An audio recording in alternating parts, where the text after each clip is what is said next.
Welcome to the 24th Annual Miami Jewish Film Festival, one of the world's largest and oldest Jewish cultural arts events. We want to thank all of our members, sponsors, community partners, volunteers, and all of you film lovers, and especially our presenting sponsors, the Center for the Advancement of Jewish Education, SAGE, and the Greater Miami Jewish Federation for their continued support throughout all of these years. My name is Susan Gladstone Pasternak, and I am the Executive Director of the Jewish Museum of Florida, FIU.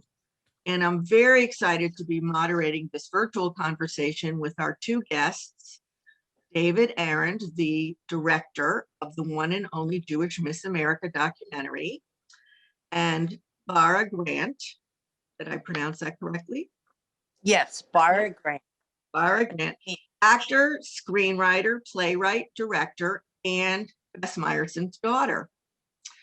So before we get into a deep conversation, I'd like to ask each of you and give each of you an opportunity to tell us a little bit about yourselves. So Barra, you want to start? Well, here I am. I'm Bess's daughter. Let's see. She made sure I was very well educated.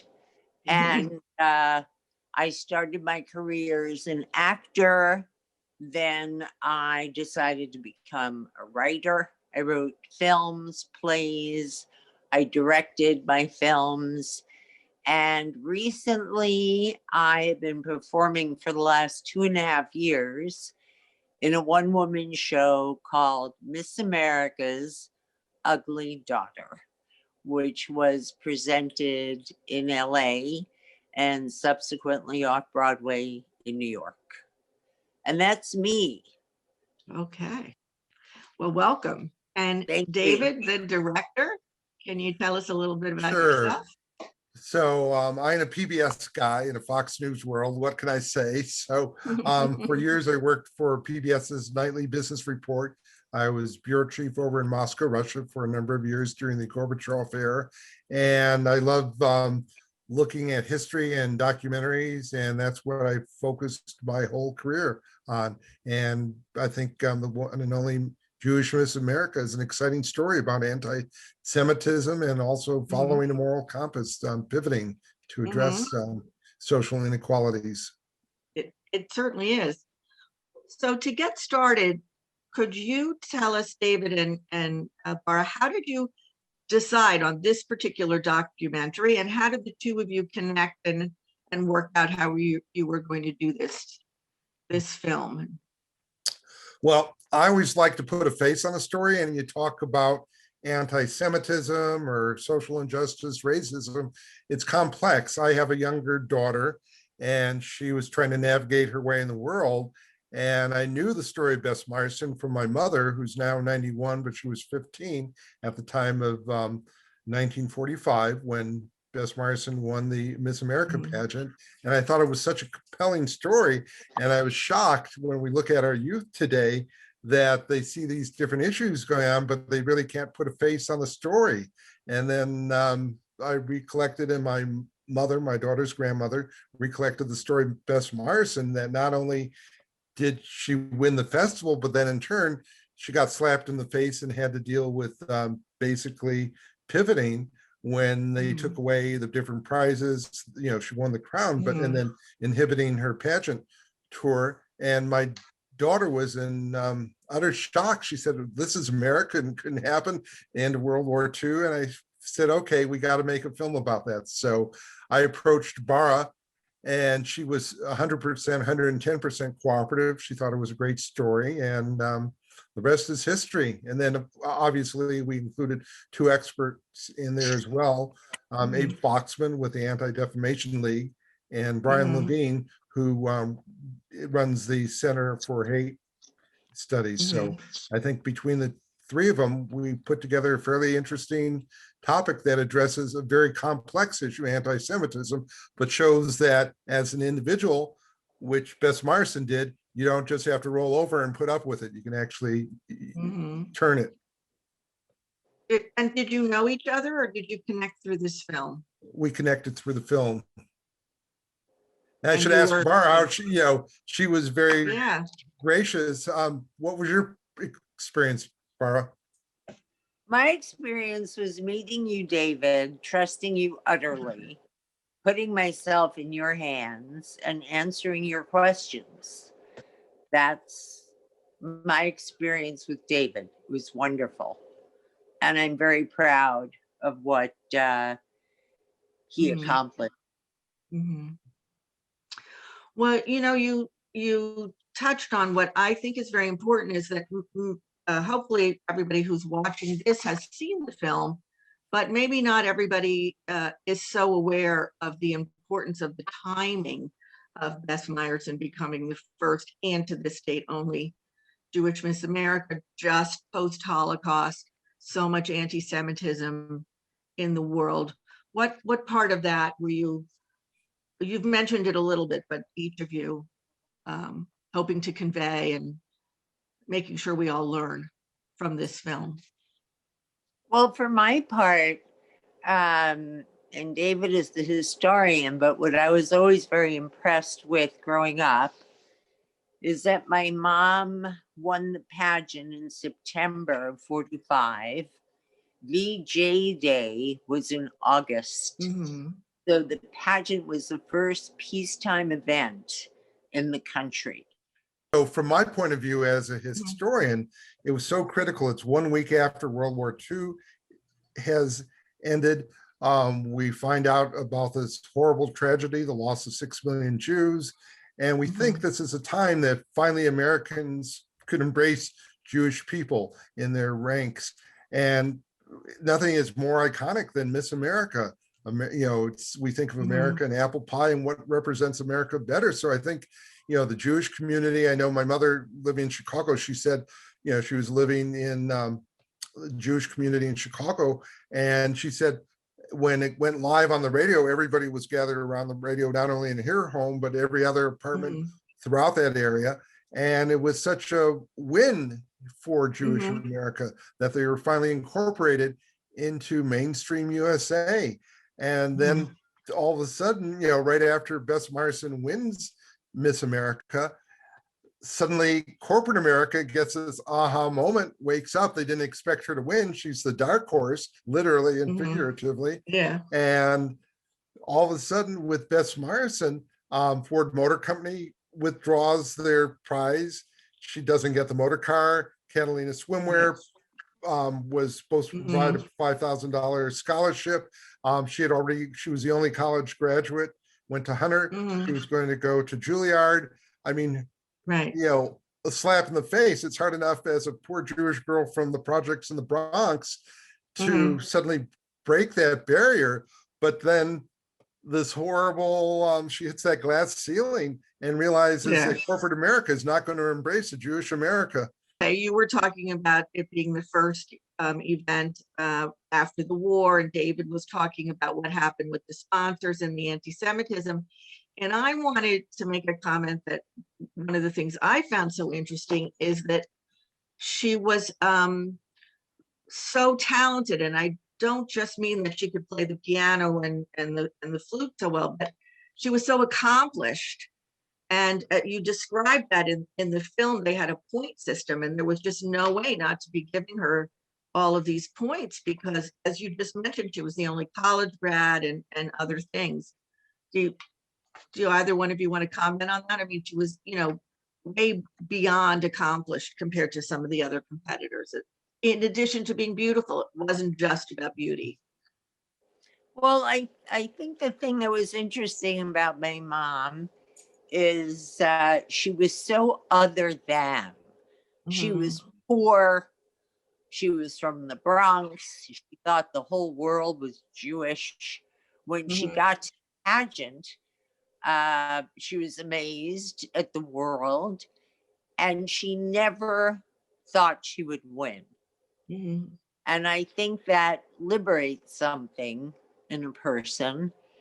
And she went with who she was. And fortunately, who she was she was articulate. She was charming. She was funny. And in the end, she was, even though she looked different than all the other girls, because she was 5'10" and had Mhm. great black hair and so on. There were so And she many. wasn't blonde or blue-eyed. I mean, she didn't Right, typify what right. the norm of beauty was. Mhm. Exactly. And I think that she plowed through. The Jews had invited a lot of other Jews to Atlantic City. The vets were Mhm. on her side. The guys Mhm. who had come back injured from the war. And the judges had no choice. I mean, she won in terms of points, but the audience swell of adoration for her was so Mhm. great. They couldn't not pick her. Mhm. And she won because there was something inherent in her that was larger than life. Mhm. And in the end, meant to be a star. I Mhm. think that's my opinion. Okay. And David? In my opinion, she was the right woman at the right time in the right Yeah. place. And she didn't even plan to run for or enter into the pageant. That was something that her sisters engineered. So it's an Right. incredible story. Typically Jewish people or Jewish women, don't participate in beauty pageants. And Right. her sisters, enrolled her for Miss New York City, and then she won that. Right. And Right. And she wanted the scholarship money that she Uh-huh. wound up not getting. And she won piano. Of Yeah, her right. own. She She wanted to buy a Mhm. Steinway. Oh, she did. She learned how to play the piano on an Mhm. old upright in the Bronx, in the Sholem Aleichem Mhm. apartment complex, in a little room. And I think the D didn't even play. So she played Chopin Right. and a D. So she wanted to hear Grieg and Chopin and Right. Bach and Beethoven the way they were meant to be played. Mhm. But Yeah. she never got her piano. Oh, she did not. No, because the sponsor because took it away. yeah. I'd love to hear a little more about the importance of where she was raised in the Shalom Aleichem housing unit. That was a very Jewish housing group of apartments.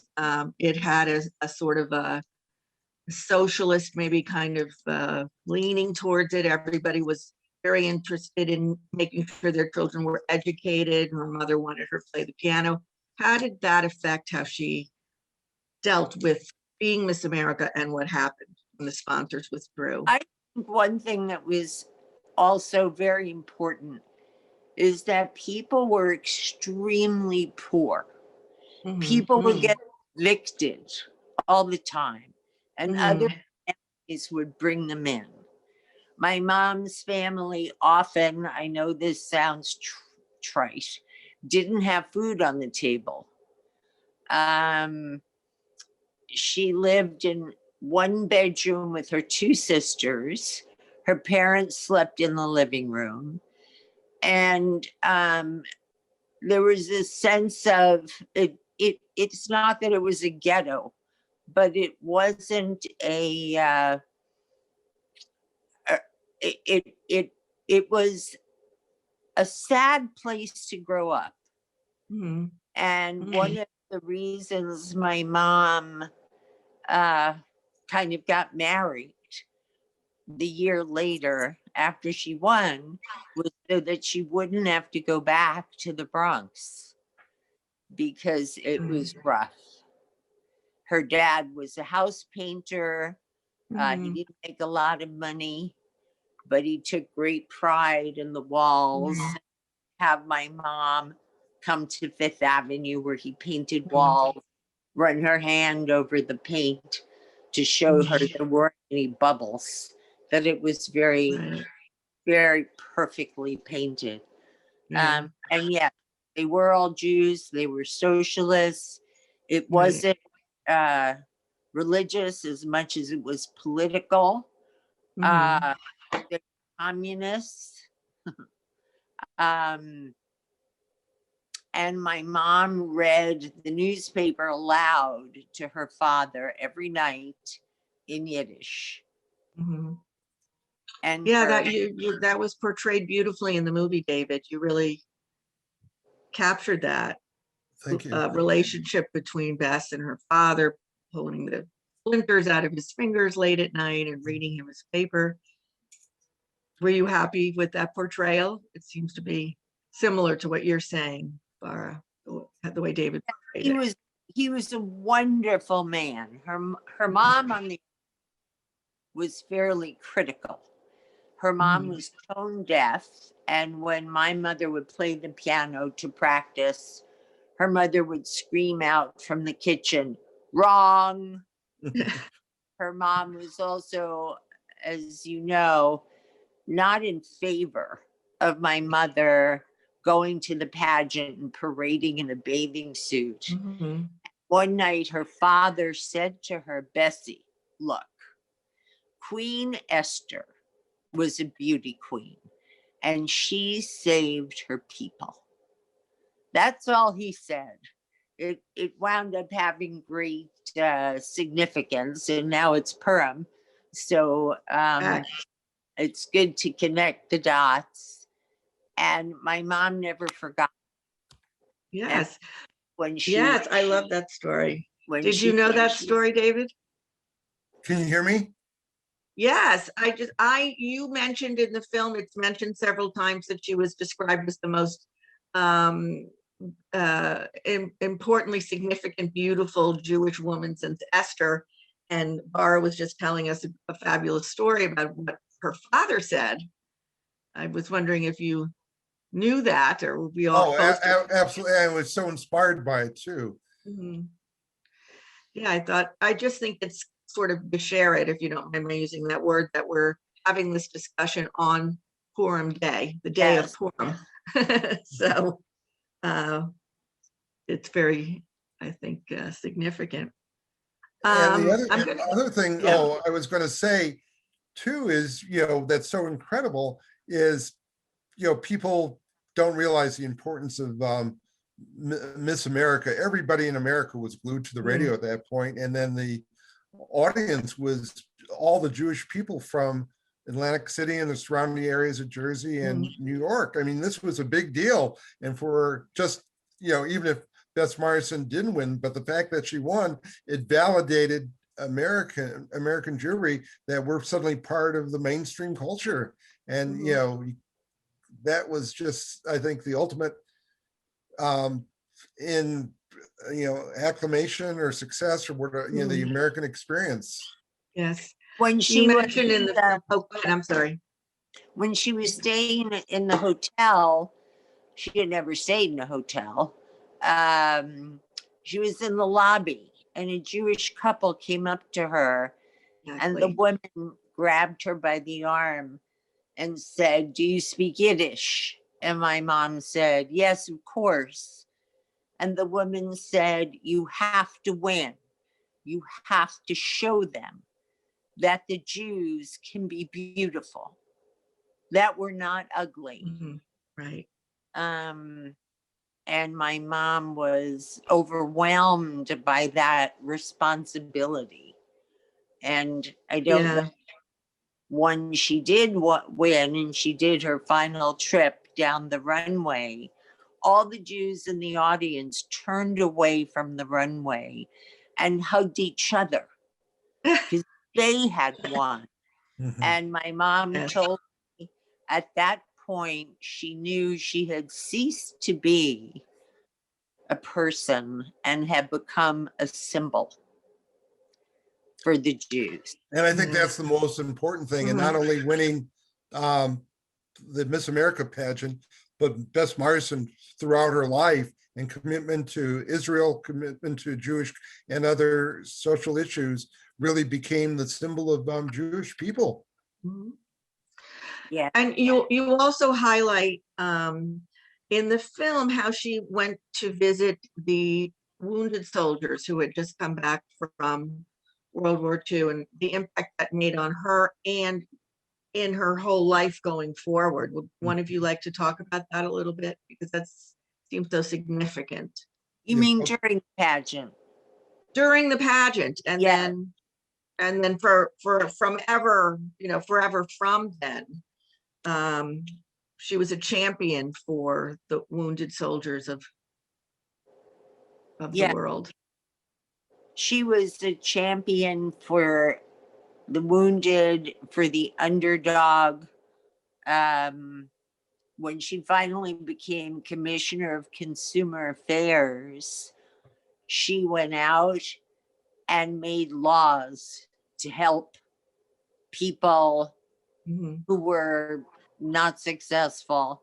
She helped newly arrived Puerto Ricans to be able to understand how to read a lease agreement. She made it have to be half in Spanish. She the downtrodden, I think it was the way she grew up. Right, And in the Shalom Aleichem influence. Mhm. And the values of her community and her parents and Jewish Mhm. values. So, I think she's a real icon for, unfortunately, history sort of passed her over, but I think she's an incredible Mhm. role model for, especially young women or young Mhm. people, all Like that your she daughter. accomplished. Exactly. I mean, that's what Like your motivated daughter. me. Yeah. I'd like to ask you, David, a little bit, and Bar, if you want to comment as well, on the process by which you made the film. Now, you might disagree with me, but to me, it almost had a little bit of a feel of like a 1945 newsreel might have, the way the narration was done and things in black and white. Was that intentional? Can you talk about the choices that you made and how you were going to present the film? And Absolutely, because as we know, and even we're becoming dinosaurs when you look at the world of my daughter, who's 21, with all the Mhm. technology and the tablets and whatnot. But we, as filmmakers, we deliberately wanted to recreate the era as much as possible. So we, Mhm. had it would move slower. The type of shots we used, the narration was very much mimicking that style that you would see in 1945. Because if Right. we tried, that was the era that Bess Myerson really achieved everything, and she continued, and she lived into her Mhm. 90s. But to understand that, it was going back in time, and even though it's a documentary, we didn't want to just rely on facts. So there were subtle things with the music, the style, the pacing, the editing, that we tried as much as possible to recreate that era, and it was a different era. Right. Well, I think you succeeded in getting that across. I certainly felt that way. Did you feel, or when you were being interviewed, that it was that a sort of a 1940s style? I had no idea what David was going to do. One of the things that's interesting is that movie tone news was very important when my mom won. And what happened to her is before the pageant, all the footage of the camps was coming back to America. And everyone was seeing what had happened to their disbelief. Mhm. And my mother was very overwhelmed by watching that. And even though the film is glorious and beautiful and captures such pageantry, that was the other side of things. And Mhm. as the film explains, there was huge anti-Semitism in the country because Americans blamed the Jews for the war. Suddenly, it was about rescuing the camps. It wasn't about overcoming fascism. So we became a target in 1945 and 46. It was, Mhm. as is today, it never goes away, but it was virulent at that point. Yes, David, you capture that, and you really tell that story quite well, even to the point, if I understood correctly, that she dropped out from being Miss America and Well, it's focused not on doing. Yeah, tell us about that. the sponsors withdrew their sponsorship, Mhm. so she had nowhere to go. And she was in the South, no Jews, no dogs, Right. and she quit. She had no bookings, Mhm. and she went home to the Bronx. And fortunately, the Anti-Defamation League found her and said, Mhm. "Yes, you're still Miss America. There's still good you can do, and we will send you out to talk to school children who are not yet thoroughly bigoted, and you can Right. make a difference." And Right. I was, yeah. I was going to that's what ask about that next. Yeah, David, how you were able to weave in what she was able to do with the Anti-Defamation League. Can you talk about that a little bit as well? Yeah, I think that's the whole, here's an ordinary person in it facing an extraordinary situation. She wins, and yet all the sponsors yank their sponsorship, Mhm. and she's trying to stay and be a good follow the year-long pageantry, and she can't even friggin' stay in the hotels and country Mhm. clubs she's supposed to speak at.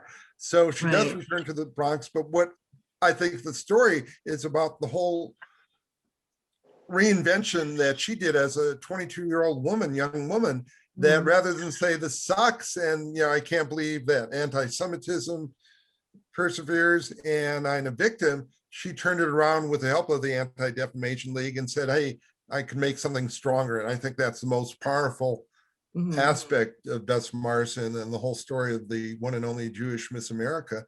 And that's Yeah. what makes her such a significant role model. And then I think, Barra, correct me, but this is my own takeaway. I think really because she lost and had to face or confront anti-Semitism, it really forced her and changed her life forever, that she became a lifelong advocate of Jewish causes and social justice causes, and brought on, consumer affairs. And she really set the rules. We couldn't go into it because of the limited time, trying to keep it for an hour. But Mhm. we have to remember she was the first consumer affairs director in America for New York City. And, there was no handbook. She addressed all these inequalities facing consumers and non-English speakers and other, issues dealing with consumer affairs, and became a total advocate for the underdog. She also was very involved in it because Israel, as you know, became a state a couple of years Mhm. after she won. Right. And at that point, Israel Bonds approached her, and my mom raised more money than anybody for Israel Bonds. It Mhm. was a cause throughout her life to make sure that not only would it never happen again in terms of the Holocaust, Mhm. but that the Jews would have a homeland. The Jews would have somewhere to go. And this was, she went to Israel many times. She knew Ben Gurion, she knew Golda Meir.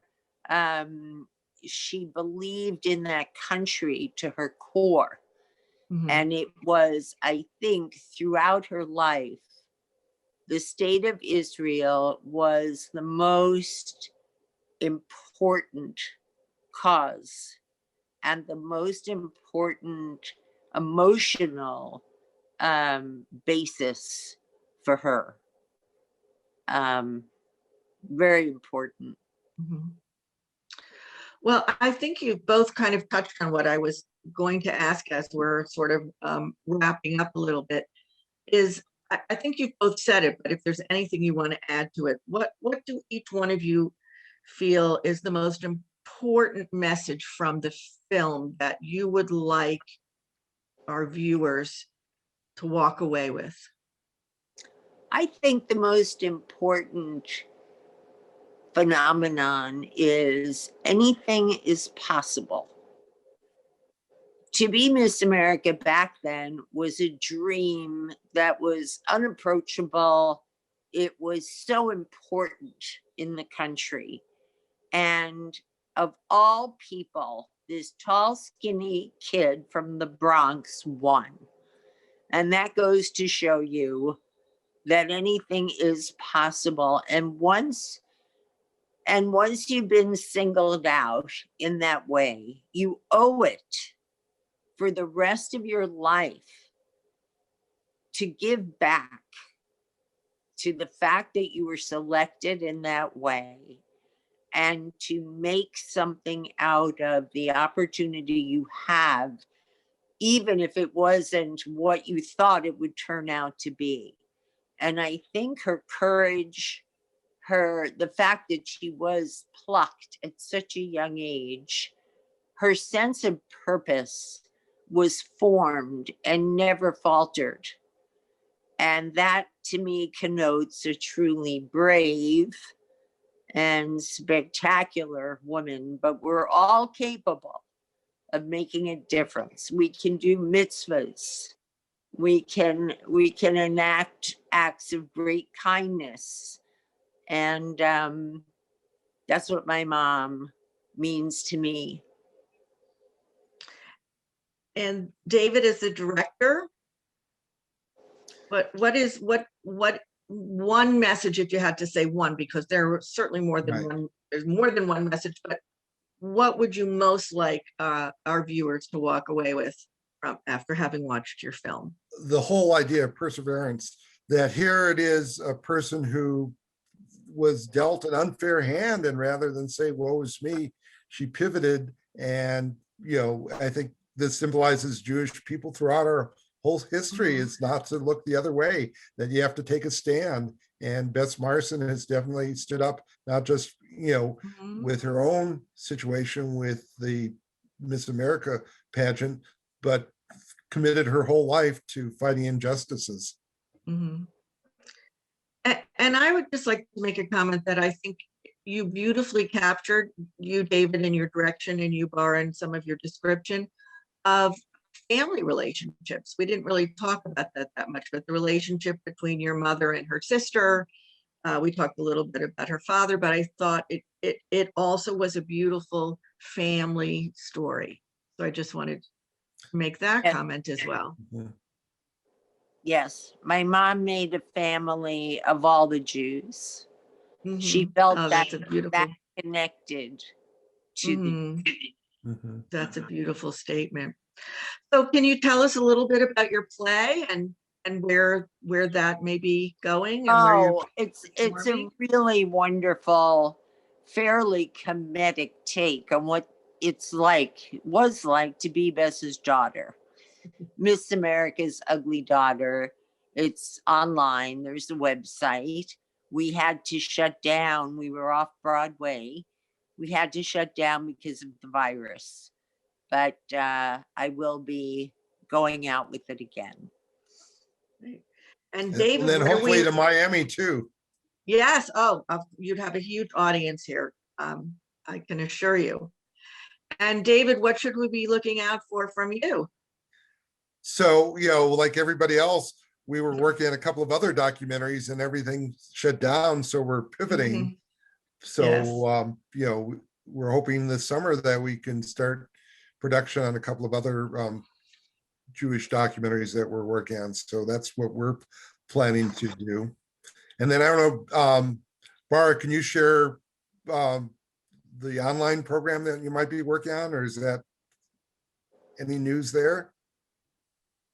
There's a chance that my mom's story will be done for one of the streaming networks. Oh, We're, fantastic. we're, All right.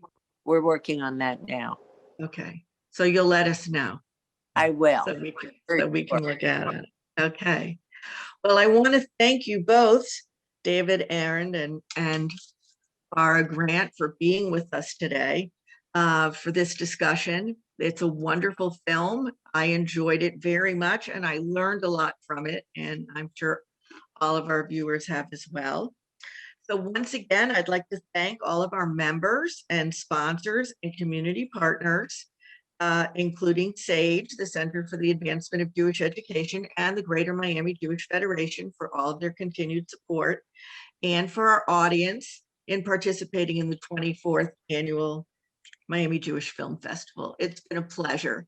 Thank you both you. so much. Thank you for having us. Yeah, thank you. And then I'm grateful that even though the pandemic is raging, it's great that you're able to pivot and do a Zoom presentation. Yeah. So Well, thank you very for much. joining us today. Thank It's a you. wonderful, wonderful Appreciate film. it.